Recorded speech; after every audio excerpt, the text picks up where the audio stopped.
This is a complex set of ideas. Let's start with the comparisons. So the word like is a preposition and needs to be followed by just a noun. So like the planets, that's grammatically correct. Like the planets are is grammatically incorrect. By contrast, as is a conjunction. It needs to be followed by both a noun and a verb. So as the planets are, that's grammatically correct. As the planets, just by itself, that is incorrect. So right away, D, we have as the planets. That's incorrect. Now, we would use the as clause primarily if we're comparing two actions. For example, she walks as fast as I run, comparing the walking to the running, where we'd actually need the verb.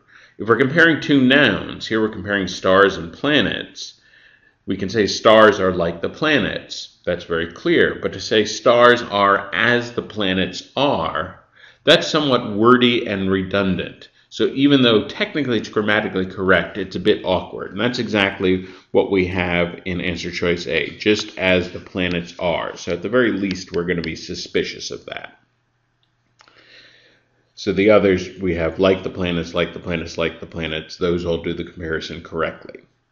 Answer choice B, like the planets, the stars are in motion, but they are, so there's no obvious mistake there. Answer choice C, we have an although, blah, blah, blah, blah, blah, yet. We have two contrast words. One contrast word is fine, but when you have two contrast words, that makes the sentence both awkward and illogical. So we're going to get rid of that. Answer choice E is by far my favorite. And I'm being sarcastic here. Listen to this.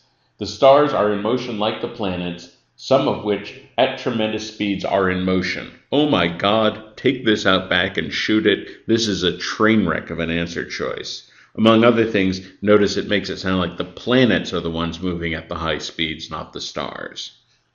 Finally, what we need for the second half of the sentence is a bona fide noun and verb. The noun and verb for the second half of the sentence has to come from the end of the underlined part. Notice that B supplies that, but they are. And so we actually have a subject and verb for the second half of the sentence. Whereas yet being, that very problematic term being that should always make you suspicious, that neither supplies a noun or a verb. And so that makes the second half of the sentence ungrammatical. So A doesn't work. Meanwhile, B is clear. It is free of grammatical errors. It is sleek, powerful, direct. It is by far the best answer choice.